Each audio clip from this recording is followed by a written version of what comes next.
नमस्कार दोस्तों, मैं Parasnath. Life high study IAS में आपका स्वागत है।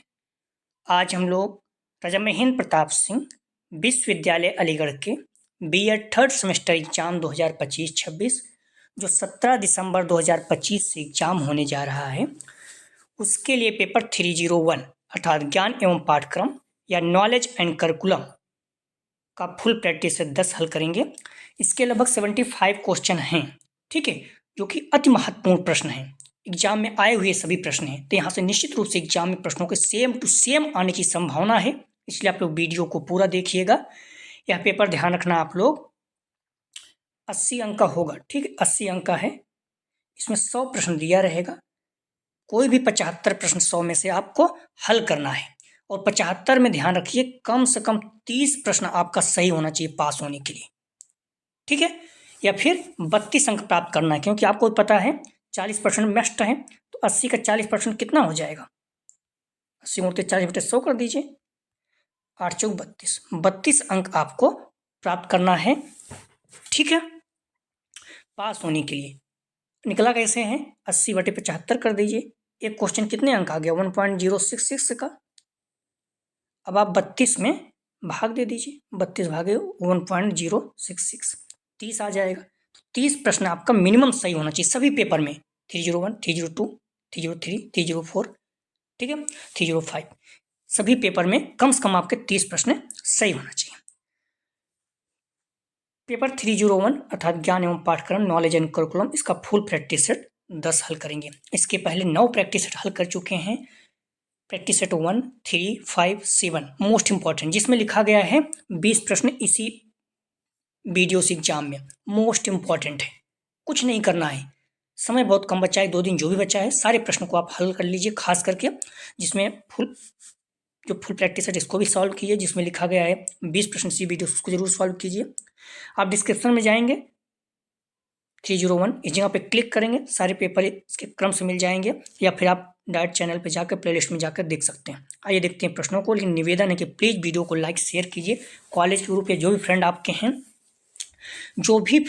हैं, जो एग्जाम देने जा रहे हैं थर्ड सेमेस्टर का, उनके लिए मोस्ट इंपॉर्टेंट है। वीडियो को लाइक शेयर, कॉलेज के ग्रुप जो भी फ्रेंड है, सभी का अच्छे अंक आए। चैनल को सब्सक्राइब नहीं किए तो निवेदन है चैनल को सब्सक्राइब कीजिए। आइए देखते हैं प्रश्नों को। पहला प्रश्न है, प्राथमिक स्तर पर कौन सी भाषा को शिक्षा का माध्यम बनाया गया है? सही जवाब हो जाएगा सी, मातृभाषा। मातृभाषा को ही प्राथमिक स्तर पर शिक्षा का माध्यम बनाया जाता है। ध्यान रखिए सारे प्रश्न एग्जाम में राजा महेंद्र प्रताप सिंह में आए हुए हैं, ठीक है, 2023 में 29 अप्रैल 2023 जो पेपर हुआ तो वही पेपर है। तो इस तरह से आप लोग इसको जरूर देख के जाइए, कम से कम यहाँ से 20 प्रश्न आपको निश्चित रूप से एग्जाम में देखने को मिलेगा, ठीक है। निम्न में से कौन सी पाठ सागामी क्रिया नहीं है? सही जवाब हो जाएगा डी, कक्षा निरीक्षण नहीं है, कक्षा शिक्षण नहीं है। एनएसएस कार्यक्रम, सांस्कृतिक कार्यक्रम, शैक्षिक भ्रमण पाठ सागामी क्रिया है, लेकिन कक्षा शिक्षण नहीं है। डी इसका सही जवाब है। अगला प्रश्न है, एनजीओ से तात्पर्य, मतलब फुल फॉर्म पूछ रहा था, आप लोग आंसर देते चले। एनजीओ का फुल फॉर्म है, सही जवाब हो जाएगा बी, गैर सरकारी संगठन, नॉन गवर्नमेंट ऑर्गेनाइजेशन, ठीक है। अगला प्रश्न है, विद्यार्थियों की तनाव संबंधी समस्याओं को कैसे दूर किया जा सकता है? ए शिक्षण से, बी निर्देशन एवं परामर्श से, सी अनुशासन से, डी उपयुक्त सभी। सही जवाब हो जाएगा, ध्यान रखना, निर्देशन एवं परामर्श। बी इसका सही जवाब है, 4 का, ठीक है। विद्यार्थी के तनाव संबंधी समस्याओं को कैसे दूर किया जा सकता है? तो बी, निर्देशन एवं परामर्श से। अगला प्रश्न है, विद्यालय के आंतरिक अनुशासन के लिए कौन उत्तरदायी है? ए राज्य सरकार, बी प्रधानाचार्य, सी ए बी दोनों, डी में से कोई नहीं। सही जवाब हो जाएगा बी, प्रधानाचार्य। आंतरिक, विद्यालय के आंतरिक अनुशासन के लिए प्रधानाचार्य, ठीक है, प्रधानाचार्य जिम्मेदार है। अगला प्रश्न है, ज्ञान सर्वोच्च सद्गुण है या कथन है? मोस्ट इंपॉर्टेंट में ध्यान रखिए, बार बार पूछा जाता है, तो बी सुकरात, ठीक है। ज्ञान सर्वोच्च सद्गुण है, कथन किसका है? तो बी सुकरात का। अगला प्रश्न है, जो मनुष्य को संसारी दुखों से मुक्ति दिलाए वो ज्ञान है या कथन किस दर्शन से लिया गया है? बार बार पूछा जाता है। सही जवाब हो जाएगा सी, बौद्ध दर्शन। सारे प्रश्न एग्जाम में आए हुए हैं। अभी तक आप क्या पढ़े हैं पता नहीं, लेकिन अब क्या करना है, जो प्रैक्टिस सेट फुल हल करा रहे हैं इसके जरूर देखिए। अगर आप इतना देख के जाते हैं, 100 में कम से कम आपके 80 प्रश्न निश्चित रूप से देखने को मिलेगा। और हल कितने करने हैं? 75। अर्थात सभी प्रश्न आप सही कर सकते हैं इस पेपर से। ठीक है। प्रश्न है, निम्न में से कौन सा ज्ञान संचरण एवं निर्माण की प्रक्रिया में ज्ञाता को भूमिका का सबसे अच्छा वर्णन करता है? सही जवाब हो जाएगा 8 का ए। ज्ञाता ज्ञान की व्याख्या, चुनौती और निर्माण में सक्रिय भूमिका निभाता है। अगला प्रश्न है, निम्न में से कौन सा पाठचर्या का मूल तत्व नहीं है? ए उद्देश्य, बी वृत्तिक विकास, सी शिक्षण विधियों, डी पाठवस्तु। सही जवाब हो जाएगा बी वृत्तिक विकास। आप उस निवेदन है कि प्लीज वीडियो को लाइक जरूर करें, चैनल को सब्सक्राइब नहीं किए सब्सक्राइब करें। कॉलेज ग्रुप या जो भी फ्रेंड आपकी एग्जाम दे रहे हैं 3rd सेमेस्टर को, उन्हें इस चैनल को बारे में बताइए, इस वीडियो को शेयर कीजिए। विश्वास दिलाता हूँ अब तक अभी आप कुछ नहीं पढ़े हैं, सिर्फ जो वीडियो है अपनी देख लेते हैं, खासकर जो फुल वीडियो है या फिर जिसमें 20 प्रश्न इसी वीडियो से आएगा लिखा है, अगर देख के जाते हैं तो निश्चित रूप से आपके 85+ बन जाएगा। 85+, नॉर्मली बात नहीं कर रहे हैं, 85+। अब तो कुछ नहीं पढ़े हैं फिर भी, तो जो भी टाइम बचा हुआ सारा रट डालिए। पाठचर्या नहीं होनी चाहिए, प्रश्न है, सही जवाब हो जाएगा सी कठोर। पाठचर्या कठोर नहीं होनी चाहिए। अगला प्रश्न है, माध्यमिक स्तर पर पाठचर्या का क्षेत्र है? सही जवाब हो जाएगा डी शिक्षा प्रक्रिया की व्यवस्थीकरण, क्षेत्रीय विकास, नागरिकों का निर्माण। डी इसका सही जवाब है। सारे प्रश्न इस प्रैक्टिस सेट के आए हुए हैं, ध्यान रखिएगा सारे प्रश्न। आप लोग प्रश्नों का जवाब देते चलें। निम्नलिखित में से कौन सा माध्यमिक स्तर के पाठचर्या का दोष नहीं है? सही जवाब हो जाएगा सी उद्देश्य केंद्रित। अगला प्रश्न है,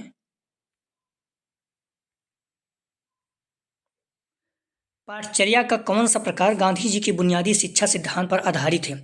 सही जवाब हो जाएगा, ध्यान रखना, बी शिल्प कला केंद्रित पाठचर्या। अगला प्रश्न है, व्यवसायिक कोर्स के अंतर्गत पाठचर्या का प्राथमिक उद्देश्य क्या है? सही जवाब हो जाएगा बी एक विशिष्ट क्षेत्र में प्रवेश स्तर की नौकरी के लिए छात्रों को तैयार करना। अगला प्रश्न है, ज्ञान प्राप्ति के स्रोत हैं? सही जवाब हो जाएगा, ध्यान रखना, डी तर्क बुद्धि, इंद्रिय अनुभव, अंतः प्रज्ञा, तीनों। डी इसका सही जवाब है। अगला प्रश्न है, निम्न में से कौन सा कथन शिक्षा और पाठचर्या के संबंध को बताता है? सही जवाब हो जाएगा डी शिक्षा और पाठचर्या परस्पर संबंधित है। अगला संबंधित एवं परस्पर आश्रित प्रत्यय है। ठीक है, तो निम्न में से कौन सा कथन शिक्षा और पाठचर्या के संबंध को बताता है? तो सही जवाब हो जाएगा डी शिक्षा और पाठचर्या परस्पर संबंधित एवं परस्पर आश्रित प्रत्यय। डी इसका सही जवाब। स्कूल है तो सही जवाब हो जाएगा, ध्यान रखना, स्कूल क्या है? सही जवाब हो जाएगा डी खेलने कूदने की जगह, सामाजिक बनाने की जगह, शिक्षा और अधिगम की जगह। डी उसका सही जवाब है। अगला प्रश्न है, व्यवसायिक शिक्षा पाठचर्या में सम्मिलित नहीं है? सही जवाब हो जाएगा सी सामान्य नैतिक शिक्षा नहीं है। कंप्यूटर संबंधित कोर्स, इलेक्ट्रॉनिक इंजीनियरिंग कोर्स, प्रबंधन से संबंधित कोर्स तीनों हैं। अगला प्रश्न है, स्कूल के वित्तीय प्रबंधन से तात्पर्य है? सही जवाब हो जाएगा 19 का सी सभी खर्ची को बजट के भीतर ही सुनिश्चित करना। अगला प्रश्न है, निम्नलिखित में से कौन सा पाठ सागामी क्रियाओं का मुख्य उद्देश्य नहीं है?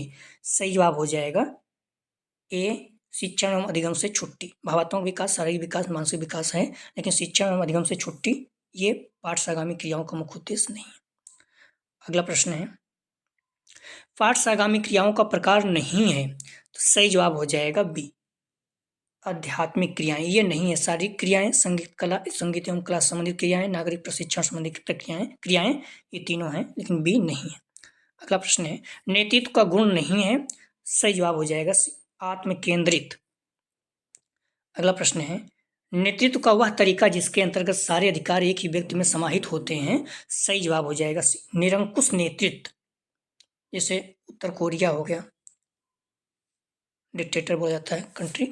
अगला प्रश्न है, स्कूल के पाठचर्या में भाषा का अध्ययन अन्य विषयों की सफलता में कैसे योगदान देता है? सही जवाब हो जाएगा डी उपयुक्त सभी पढ़ने और लिखने के कौशल में सुधार करके, ज्ञानात्मक विकास में वृद्धि करके, स्मृति में एकाग्रता बढ़ाकर।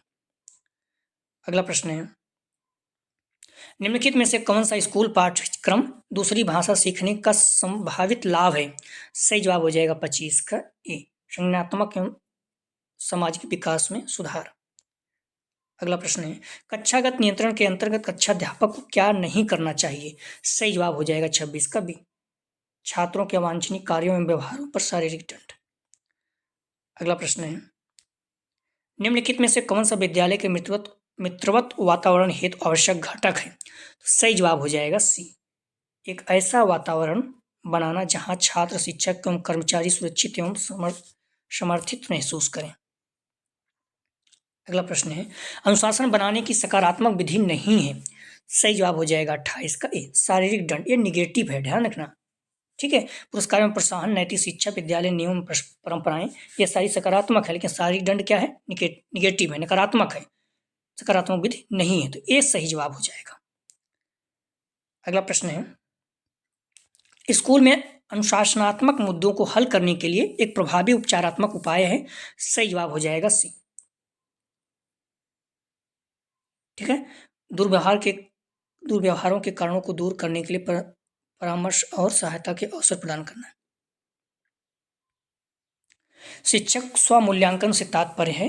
सही जवाब हो जाएगा ए, एक प्रक्रिया जिसमें शिक्षक अपने स्वयं के प्रदर्शन का आकलन करते हैं। अगला प्रश्न है, शिक्षक जवाबदेही का महत्व है। सही जवाब हो जाएगा डी, निष्पक्ष रूप से शिक्षकों का मूल्यांकन करने में, शिक्षण कौशल में सुधार के, शिक्षकों की गतिविधि के नियंत्रण में। कक्षा में छात्रों के व्यवहार के प्रबंधन में शिक्षक की भूमिका है। सही जवाब हो जाएगा बी, कक्षा में स्पष्ट नियम व अपेक्षाएं तय करना। अगला प्रश्न है, कक्षा में छात्रों की व्यस्तता को प्रोत्साहित करने में शिक्षक की क्या भूमिका है? सही जवाब हो जाएगा, ध्यान रखना बी, अंतःक्रिया शिक्षण विधियों का उपयोग करना। अगला प्रश्न है, स्कूली व्यवस्था में सजा का प्राथमिक उद्देश्य क्या है?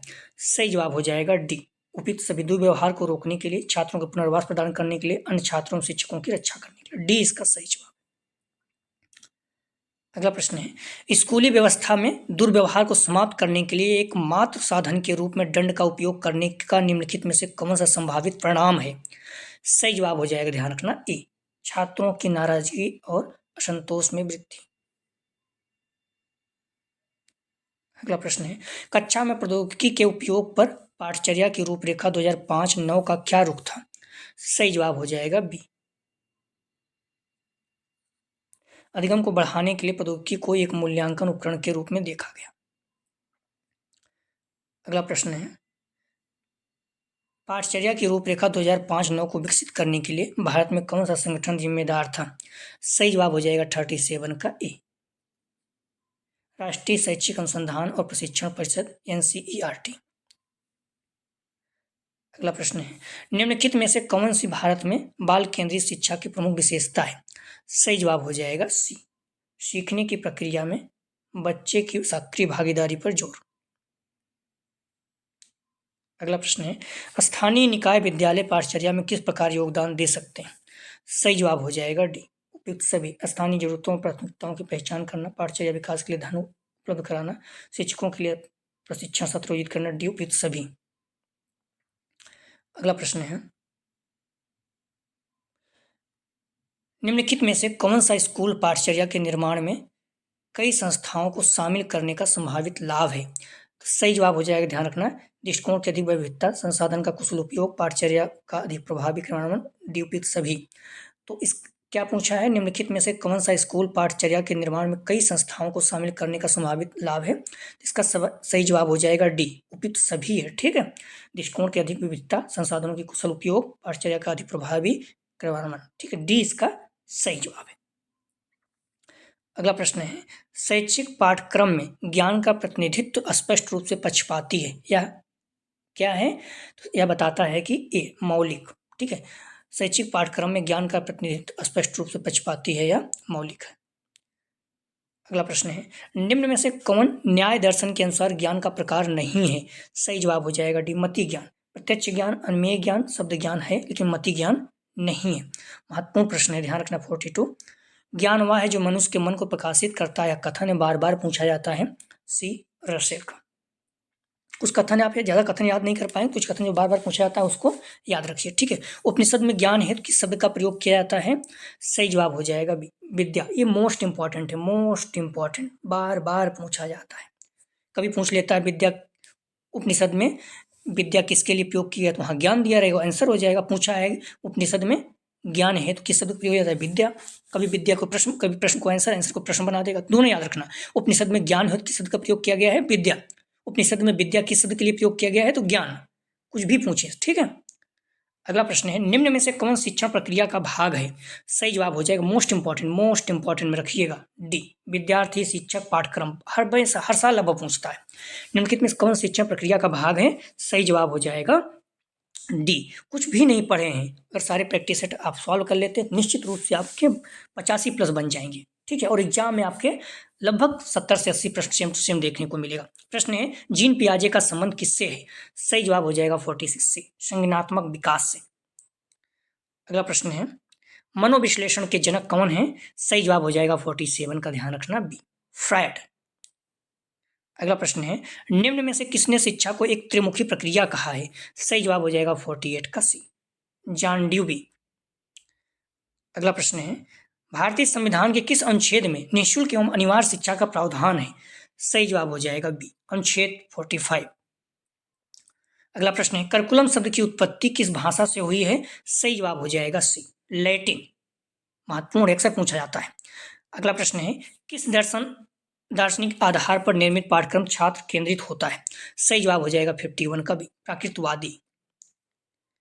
बालक के मनोविज्ञान को समझते हुए शिक्षण की व्यवस्था करना तथा उसके अधिगम संबंधी कठिनाइयों को दूर करना बाल केंद्रित शिक्षण कहलाता है। प्राकृतिक ज्ञान का सिद्धांत बताता है कि स्वाभाविक रूप से सीखने और विकसित होने का आधार बालक का ही है।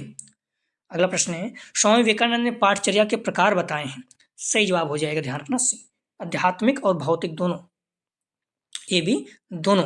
अगला प्रश्न है, पाठचर्या में वे सभी क्रियाएं सम्मिलित हैं जिनका हम शिक्षा के उद्देश्यों की प्राप्ति हेतु विद्यालय में उपयोग करते हैं, कथन किसका है? सही जवाब हो जाएगा ए, मुनरो। अगला प्रश्न है, यदि शिक्षा उत्पाद है तो पाठ्यक्रम क्या है? सही जवाब हो जाएगा 54 का ए, योजना। यदि शिक्षा उत्पाद है तो पाठ्यक्रम योजना है। अगला प्रश्न है, 10+2+3 प्रारूप सिफारिश किसने की? सही जवाब हो जाएगा 55 का डी, कोठारी कमीशन। सूझ अंतर्दृष्टि सिद्धांत के प्रतिपादक हैं? सही जवाब हो जाएगा 56 का सी, कोहलर। अक्सर पूछा जाता है, यूपीटेट सीटेट में पूछा जाता है। अगला प्रश्न है, सूक्ष्म शिक्षण आधारित है? सही जवाब हो जाएगा बी, कौशल पर। अगला प्रश्न है, व्यक्तिगत विभिन्नता का कारण है? सही जवाब हो जाएगा 58 का, ध्यान रखना सी, वंशानुक्रम वातावरण, ये भी दोनों। अगला प्रश्न है, विद्यालय एक ... संगठन है? सही जवाब हो जाएगा 59 का औपचारिक। विद्यालय एक औपचारिक संगठन है, ठीक है। परिवार क्या है? अनौपचारिक। ध्यान रखिए, दोनों ध्यान रखिएगा, ठीक है। अगला प्रश्न है, शिक्षक की योग्यता एवं आचरण का सबसे अच्छा मूल्यांकन करते हैं? सही जवाब हो जाएगा डी, विद्यार्थी। महत्वपूर्ण अक्सर पूछा जाता है। अगला प्रश्न है, पाठशालागामी क्रियाओं का मुख्य उद्देश्य है? सही जवाब हो जाएगा, ध्यान रखना डी, विद्यालय के शैक्षिक कार्यक्रम को उन्नत करना, छात्रों में स्वास्थ्य उत्पन्न करना, बालकों के सर्वांगीण विकास में योगदान देना। डी इसका सही जवाब है। अगला प्रश्न है, संविधान के किस अनुच्छेद के अनुसार हिंदी हमारी राजभाषा है? सही जवाब हो जाएगा 62 का बी, अनुच्छेद 343। अगला प्रश्न है, निम्न में से कौन सा कथन सत्य नहीं है, मतलब गलत है? सही जवाब हो जाएगा 63 का सी, शिक्षक जन्मजात होते हैं, ठीक है। शिक्षण एक कला है, शिक्षकों को प्रशिक्षित किया जा सकता है, दोनों सही है, लेकिन शिक्षक जन्मजात होते हैं ये सही नहीं है। त्रिभाषा सूत्र किया गया, तो सही जवाब हो जाएगा 64 का, मोस्ट इंपॉर्टेंट रखिए 1968। त्रिभाषा सूत्र स्वीकार किया गया 1968 में, ठीक है, ध्यान रखना, स्वीकार किया गया, त्रिभाषा सूत्र स्वीकार किया गया तो 1968 में, इस पॉइंट को ध्यान रखना। कोठारी आयोग की सिफारिश पर राष्ट्रीय शिक्षा नीति 1968 में त्रिभाषा सूत्र को स्वीकार कर लिया गया था। अगला प्रश्न है, लिखित भाषा की मूल इकाई क्या है? सही जवाब हो जाएगा 65 का ए, वर्ण। अगला प्रश्न है, राष्ट्रीय पाठ्यक्रम की रूपरेखा 2005 किसके द्वारा तैयार की गई थी? सही जवाब हो जाएगा 66 का सी, NCERT। अगला प्रश्न है, विशिष्ट बालक का अर्थ है? सही जवाब हो जाएगा 67 का डी, मंदबुद्धि बालक, प्रतिभाशाली बालक, सृजनात्मक बालक। डी उपयुक्त सभी। वास्तव में विशिष्ट बालक सामान्य औसत बालकों से तो भिन्न होते हैं, उनके अपने समूह में भी एक रूपता नहीं होती। विशिष्ट बालक कोई एक या दो प्रकार के नहीं होते, वरन उनके बहुत सारे प्रकार होते हैं, जैसे पिछड़े बालक, प्रतिमान, मंदबुद्धि बालक, विकलांग या बाधित, सृजनात्मक, समस्यात्मक, अपराधी। अगला प्रश्न है, शिक्षक मनुष्य का निर्माता होता है या कथन किसका है? सही जवाब हो जाएगा बी, जॉन एडम्स का। जो कथन आए हुए हैं उन्हें आप जरूर याद रखें, ठीक है। विद्यार्थियों की रुचि को बनाए रखने के लिए शिक्षक को क्या करना चाहिए? सही जवाब हो जाएगा ए, प्रश्न पूछना चाहिए। अगला प्रश्न है, निम्न में से कौन नेतृत्व का बौद्धिक गुण नहीं है? सही जवाब हो जाएगा 70 का बी, उत्तम स्वास्थ्य। अगला प्रश्न है, छात्रों में अनुशासन बनाए रखने के लिए सही जवाब हो जाएगा डी, छात्र पर उत्तरदायित्व सौंपेंगे। अगला प्रश्न है, किस विद्वान ने नेतृत्व को एक व्यवहारिक कौशल के रूप में परिभाषित किया है? सही जवाब हो जाएगा सी, कीथ ए डेविस। अगला प्रश्न है, यह कथन किसका है? नेतृत्व व्यक्तियों के समूह को निश्चित दिशा में ले जाने का साधन है। सही जवाब हो जाएगा बी, मार्टिन ब्रॉडवेल। अगला प्रश्न है, सफल शिक्षक कौन है? सही जवाब हो जाएगा डी, जिसकी अभिव्यक्ति प्रभावशाली है। अगला प्रश्न है, पुरस्कार प्रदान करना अनुशासन बनाने की किस विधि के अंतर्गत आता है? सही जवाब हो जाएगा ए, सकारात्मक विधि। पुरस्कार प्रदान करना अनुशासन बनाने की किस विधि के अंतर्गत आता है? सकारात्मक। दंड देना नकारात्मक, ठीक है। तो कुछ प्रश्न इसका जवाब आप लोग दीजिए, एग्जाम में पूछा जा सकता है। निम्नलिखित में से कौन सी पाठ आगामी गतिविधि नहीं है? ए, छात्र परिषद, बी, स्कूल थिएटर, सी, लेखन क्लब, डी, क्रिकेट प्रतियोगिता। अगला प्रश्न है, नेतृत्व एक प्रभाव है जिसमें नेतृत्व के पद पर आसीन व्यक्ति दूसरे व्यक्तियों को प्रभावित करता है, या किसने कहा? एक, कार्टन एवं काहन, बी, होलार्डर्स, सी, वेरन एवं वायरन, डी, उपयुक्त में से कोई नहीं। अगला प्रश्न है, निम्नलिखित में से कौन स्कूल में अनुशासनहीनता से संबंधित नहीं है? ए, झूठ बोलना, बी, क्लास बंक करना, सी, गृह कार्य की उपेक्षा करना, डी, कक्षा में नियमित। अगला प्रश्न है, किस समिति ने विद्यालय स्तर पर समाज उपयोगी उत्पादक कार्यों को शामिल करने का सुझाव दिया? ए, कोठारी कमीशन 1964-66, मुतालिक कमीशन 1952-53, दुर्गाबाई देशमुख कमेटी 1954, ईश्वर भाई पटेल कमेटी 1977। अगला प्रश्न है, NCPCR का पूरा नाम क्या है? मतलब फुल फॉर्म पूछा है। राष्ट्रीय बाल अधिकार संरक्षण आयोग, बी, बाल संरक्षण के मानदंड समान अधिकारा के लिए अधिकारा रहेगा, सी, समान अधिकारों के लिए राष्ट्रीय सुरक्षा आयोग, डी, इनमें से कोई नहीं, ठीक है। तो आप लोग इसका जवाब जरूर दीजिएगा। लिंक में आप जाएंगे डिस्क्रिप्शन में मिल जाएगा, 301 यहाँ पे क्लिक करेंगे तो आपको इस पेपर की सारी वीडियो क्रम से मिल जाएगी। फिर प्ले लिस्ट में जाकर भी आप देख सकते हैं। अगला जो प्रैक्टिस सेट हल करेंगे, ज्ञान एवं पाठ्यक्रम, इसी का फुल प्रैक्टिस सेट 11।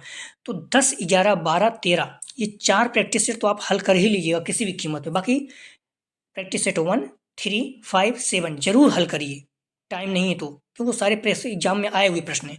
और जो 10 है, 11 है, 12 है, 13 है, 14 ये सारे भी प्रैक्टिस सेट आपके एग्जाम में आए हुए हैं। इसके बाद जो फुल प्रैक्टिस सेट जरूर आप लोग देखिए, ठीक है। प्लीज़ वीडियो को लाइक और शेयर कीजिए, चैनल को सब्सक्राइब कीजिए, कॉलेज के ग्रुप जो भी फ्रेंड है सभी को शेयर कीजिए। कुछ भी नहीं पढ़े हैं, अगर आप 10, 11, 12, 13 या फिर जो फुल प्रैक्टिस सेट उसको देख के जाते हैं तो आपको निश्चित रूप से 80+ % बन जाएगा, ठीक है। तो प्लीज़ चैनल को सब्सक्राइब जरूर कीजिए, वीडियो को लाइक जरूर कीजिए। कोई भी क्वेरी है कमेंट सेक्शन में जरूर आप बता सकते हैं। वीडियो देखने के लिए धन्यवाद दोस्तों।